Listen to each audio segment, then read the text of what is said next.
تو یہاں ہدی للناس ہے اور یہاں ہدی للمتقین ہے.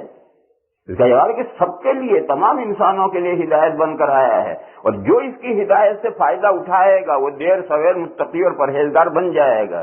قرآن کی ہدایت سے فائدہ اٹھانے سے کوئی ریچ مین بن جائے گا، دولت مند نہیں، کنگ بن جائے گا، پرائم منسٹر بن جائے گا نہیں،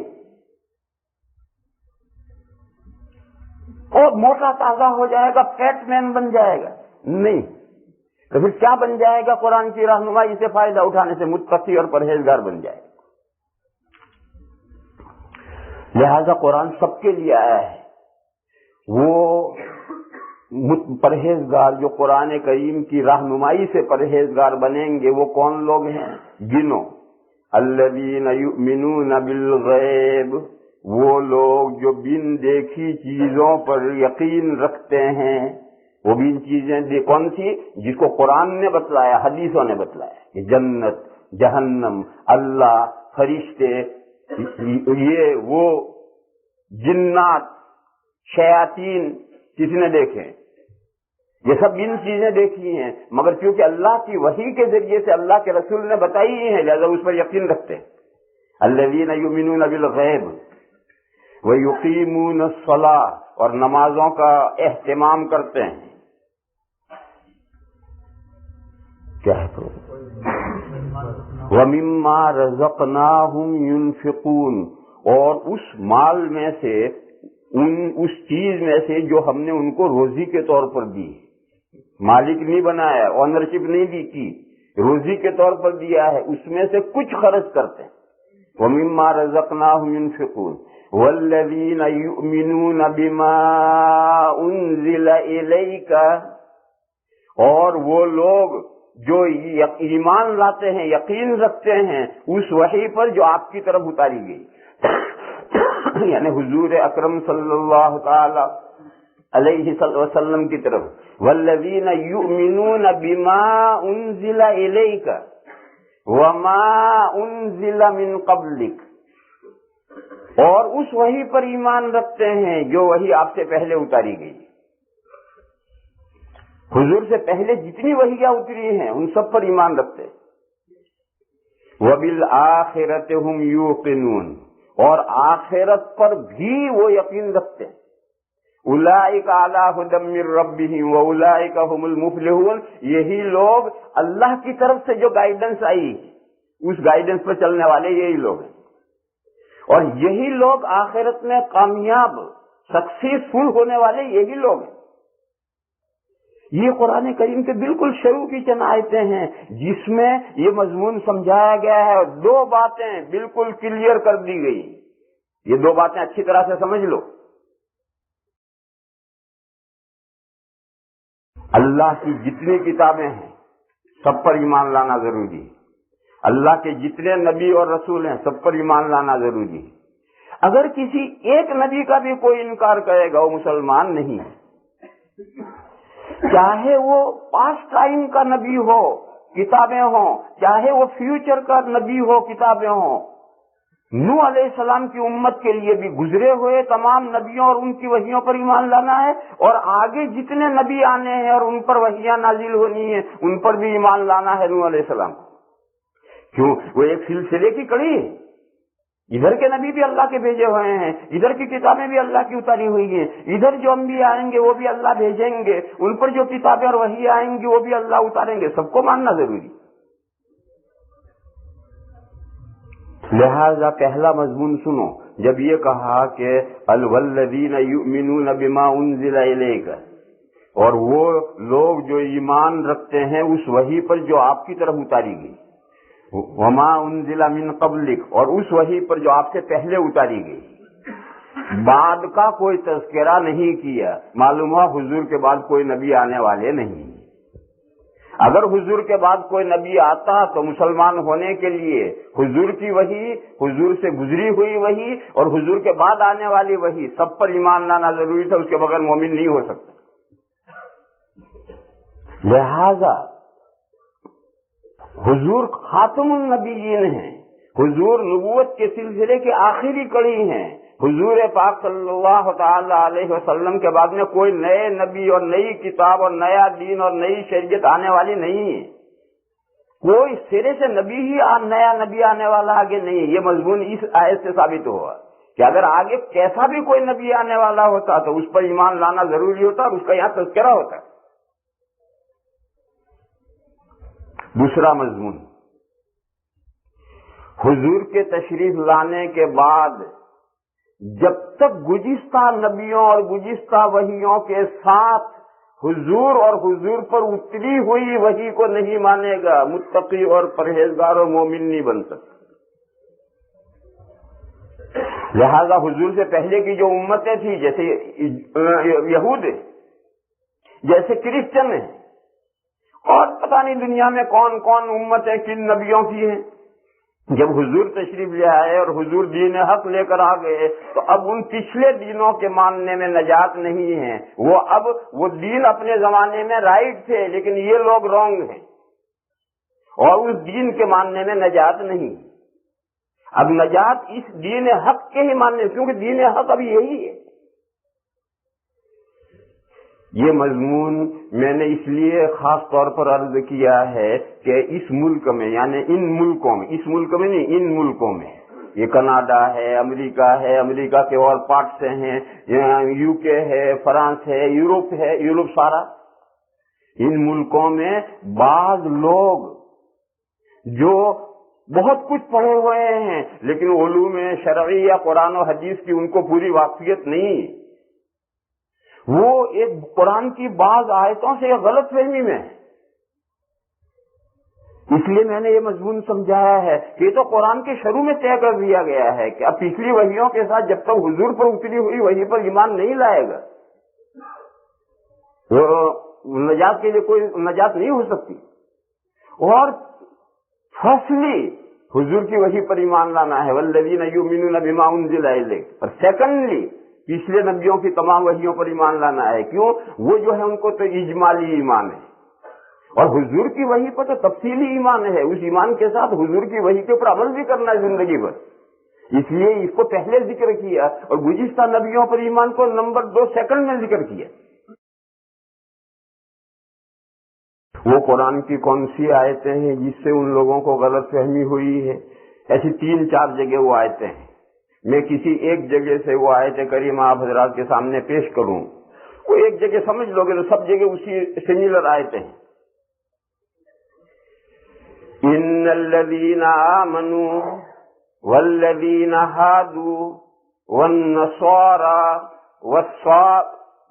ان الذین آمنوا والذین ہادوا والصابئون والنصارى من آمن باللہ والیوم الآخر وعمل صالحا فلا خوف علیہم ولا هم يحزنون.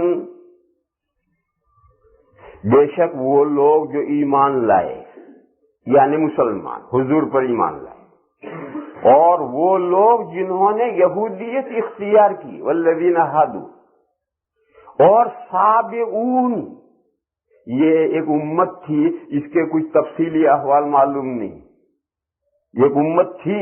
اور جب قرآن اتر رہا تھا اس وقت عرب میں یہ لوگ تھے، ان کے تمام ڈیٹیل اور تفصیلات محفوظ نہیں. یہ یہود و نصارہ کی تو اس لیے محفوظ ہیں کہ آج تک یہود و نصارہ موجود ہیں،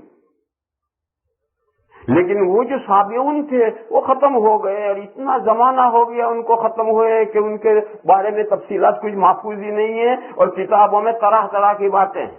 بہرحال آپ تو یہ سمجھیں کہ یہ ایک امت تھی کسی نبی کی. بے شک وہ لوگ جو ایمان لائے اور وہ لوگ جنہوں نے یہودیت اختیار کی، اور صابئین اور نصارہ کرسچن جو ایمان لایا اللہ پر اور کام کیے اس نے اچھے، من آمن باللہ وعمل صالحا، جو ایمان لایا اللہ پر ایمان لایا اور کام کیے اس نے اچھے،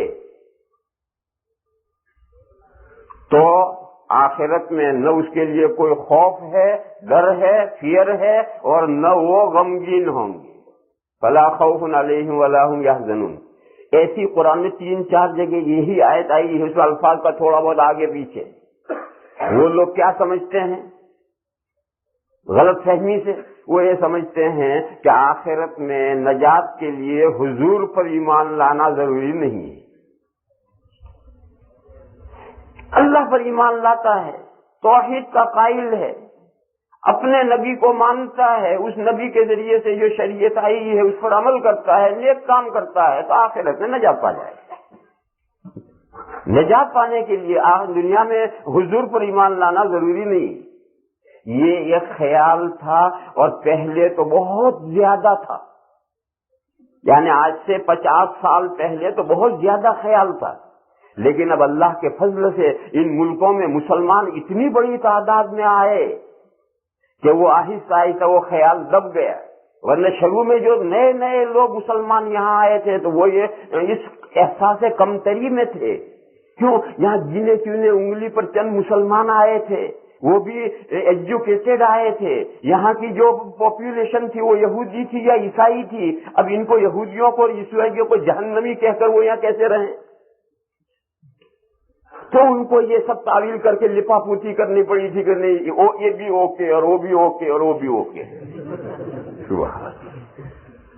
اب اوکے تو صحیح، لیکن دلیل قرآن میں سے یہ آیت نکالی۔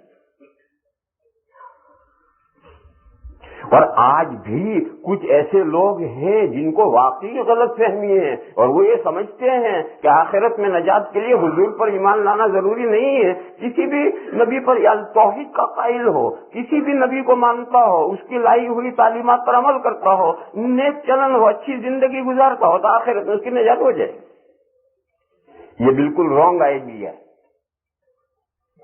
اتنا رانگ کہ نو روم فار کیا کہتے ہو تم لوگ؟ میں انگریزی نہیں جانتا، اس لیے لقمہ دیا کرو۔ لا الہ الا اللہ وحدہ۔ پھر اس آیت کا کیا مطلب، اسے سمجھو۔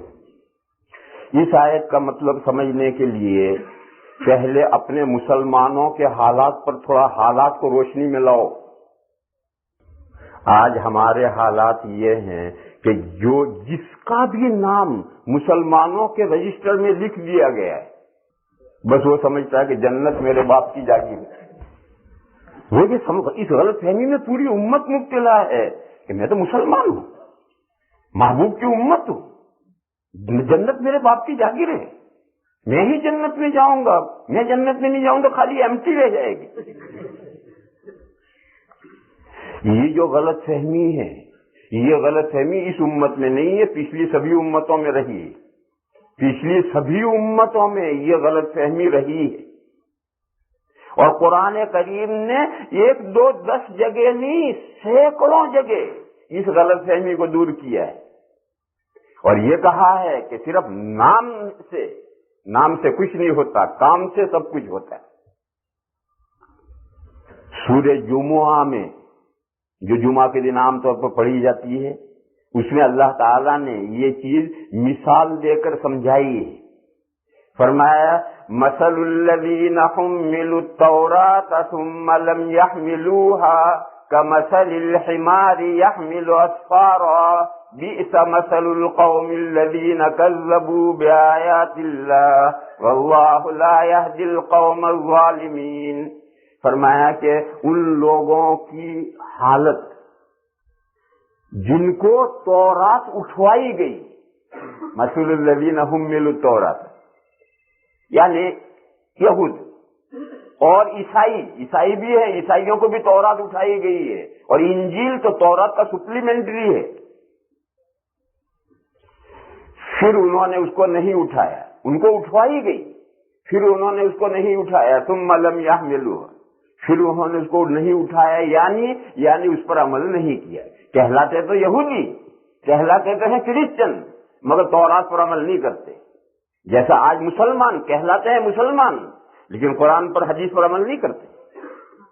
تو فرمایا ان کی مثال اس گدھے جیسی ہے جس گدھے پر دینی کتابیں لاد دی گئی ہوں۔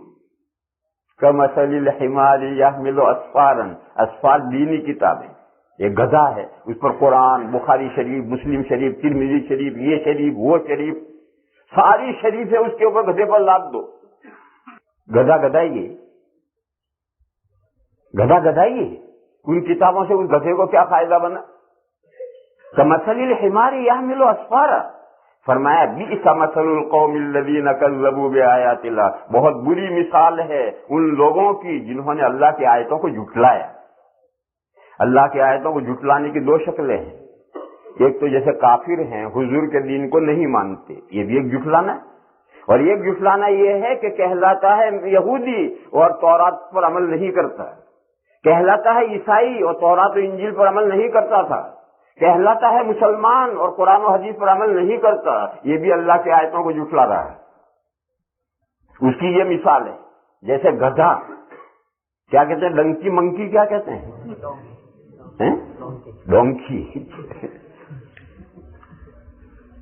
یہ سورہ جمعہ میں مثال آئی ہے۔ یہ مثال کسے سنائی گئی؟ ہمیں سنائی گئی، اس امت کو سنائی گئی، اور جس وقت قرآن کی یہ آیت نازل ہو رہی ہے اس امت میں اس مثال کا مصداق وجود میں نہیں آیا۔ اب تک جتنے مسلمان ہیں وہ تو 100% اللہ کے احکام پر عمل کرتے ہیں، لہذا مثال اس امت میں سے نہیں دی جا سکتی۔ پچھلی امتوں کی یہ مثال اس امت کو سنائی گئی ہے کہ جیسا ان کا حال تھا کہ تمہارا بھی حال یہ نہ ہو جائے۔ حدیث شریف ہے، حضور اکرم صلی اللہ تعالی علیہ وسلم نے فرمایا کہ لَتَتَّبِعُنَّ سَنَنَ مَنْ قَبْلَكُمْ حَذْوَ النَّعْلِ بِالنَّعْلِ حَتَّى لَوْ أَنَّ أَحَدَهُمْ دَخَلَ جُحْرَ ضَبٍّ لَدَخَلْتُمُوهُ وَلَوْ أَنَّ أَحَدًا مِّنْهُمْ أَتَىٰ أُمَّهُ عَلَانِيَةً لَكَانَ فِي أُمَّتِي مَن يَفْعَلُهُ۔ فرمایا حضور نے کہ تم پچھلی امتوں کے ہو بہو قدم بقدم چلو گے، لَتَتَّبِعُنَّ سَنَنَ مَن قَبْلَكُمْ، جیسے دو جوتے ہوتے ہیں سیم ہوتے ہیں، ایک سینٹی میٹر بھی چھوٹا بڑا نہیں ہوتا ہے، اسی طریقے سے تم پچھلی امتوں کے بالکل ہو بہو سیم چلو گے۔ فرمایا کہ اگر پچھلی امتوں کا کوئی شخص گروہ کے بل میں سوراخ میں گھسا ہے تو تم بھی اس میں گھسو گے۔ گوہ کیا کہتے ہیں؟ لیچڈ، اس کی اگر بل اس کے سوراخ میں ہول میں کوئی گھسا ہے وہ تو خطرناک ہے، اندر لیچڈ ہے، گوہ ہے، اندر جانا کوئی اچھا کام تھوڑا ہی، وہ تو خطرناک کام ہے۔ تو اگر پچھلی امتوں میں سے کسی نے یہ کام کیا ہے تو حضور نے فرمایا تم بھی وہ کام ضرور کرو گے، اور فرمایا کہ اگر پچھلی امتوں میں سے کوئی کسی شخص نے اپنی ماں سے برمزہ لوگوں کے سامنے منہ کالا کیا ہے، زنا کیا ہے، تو حضور نے فرمایا کہ میری امت میں بھی کچھ لوگ ایسے ضرور پیدا ہوں گے جو یہ حرکت کریں۔ حدیث شریف ہے، نہایت اعلیٰ درجے کی صحیح حدیث شریف ہے۔ تو جب یہ صورتحال ہے تو اب جب قرآن اتر رہا ہے تو حضور کی امت میں تو ابھی ان گدھوں کی مثال نہیں پیش آئی، ابھی تو سب گھوڑے ہیں۔ اب تک جتنے مسلمان تھے وہ سب صحابہ ہیں، وہ سب گھوڑے ہیں، ابھی ان گدھوں کی مثال نہیں پیش آئی، مگر یہ مثال سنانی ہے، قرآن نے نازل کرنی ہے۔ تو یہود کی مثال دی گئی کہ یہ یہود ہیں جن کو حامل تورات بنایا گیا، پھر ان یہود نے اس تورات پر عمل نہیں کیا، ان کی مثال اس گدھے کی ہے جس کے اوپر کتابیں آپ لاد دیں دینی، تو اس سے اس گدھے کو کیا فائدہ ہو؟ اس سے یہ بات مجھے امت کا حال بتانا ہے کہ آج وہ جو ان امتوں کے احوال ہوئے تھے، آج اس امت کے احوال ہم اپنی آنکھوں سے دیکھ رہے ہیں۔ ایک ایسا مومن، متقی، پرہیزگار اپنی دانست میں، اپنی کوشش میں اللہ کے کسی حکمت کی خلاف ورزی نہیں کر سکتا۔ اگر اس کے سامنے ہم واعظ کہیں کہ اللہ سے ڈرو، موت آنے والی ہے، قبر میں یوں ہوگا، آخرت میں یوں ہوگا، اس کے آنسوں ٹپک پڑیں گے۔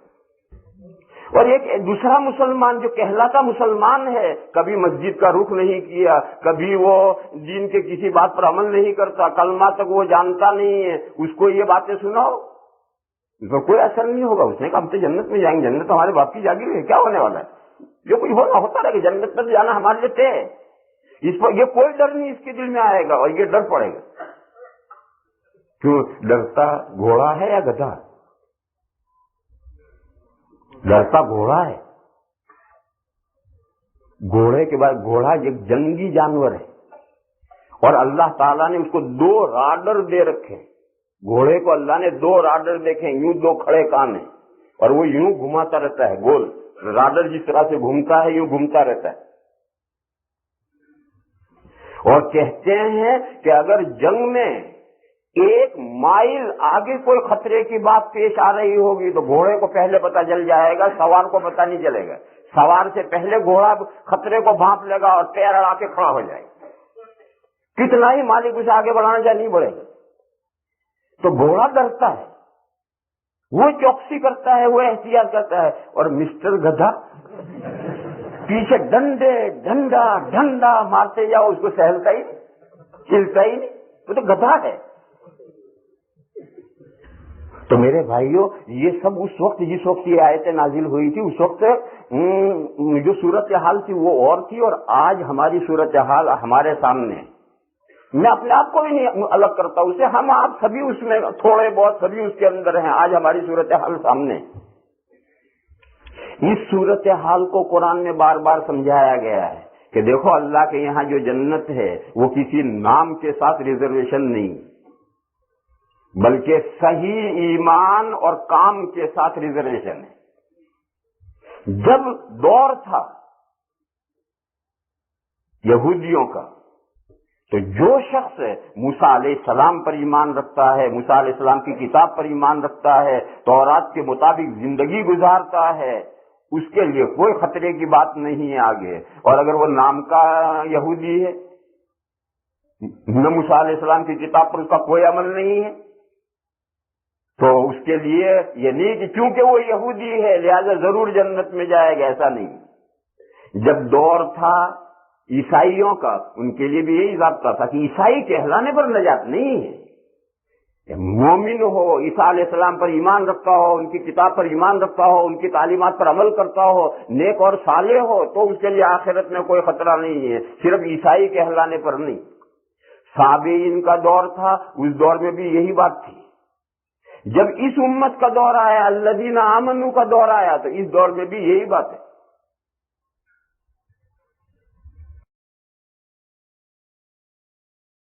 یہ مضمون ان آیتوں میں سمجھایا گیا ہے کہ دیکھو الذین آمنوا ہوں یا والذین ہادوا ہوں یا والصابئون ہوں یا والنصارى ہوں، ان سب کے اپنے اپنے دور میں سب کے لیے ایک ہی ضابطہ ہے. وہ کیا ہے؟ وقالت الیہود والنصارى نحن ابناء اللہ واحباؤہ. یہود اور نصارہ کہتے ہیں، یعنی یہود اپنے زمانے میں، نصارہ اپنے زمانے کہتے ہیں نحن ابناء اللہ واحباؤہ، ہم اللہ کے بیٹے ہیں اور اللہ کے چہیتے ہیں.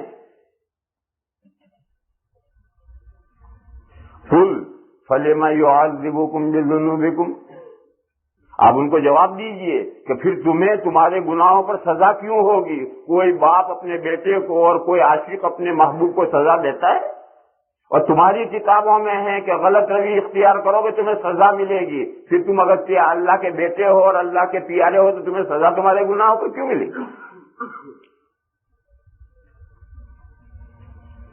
اللہ کے یہاں نجات کس کے لیے ہے؟ فرمایا بلا من اسلم وجہہ للہ وہو محسن فلا خوف علیہم ولا هم یحزنون. جو اپنے چہرے کو یعنی اپنی پوری ذات کو اللہ کے سامنے سرنڈر کر دے اور وہ نیکوکار ہو، جو اللہ کا حکم ہے سرنڈر اور اللہ کے حکم کے مطابق نیکوکاری کرے تو اس کے لیے آگے اچھا انجام ہے، صرف نام پر نہیں.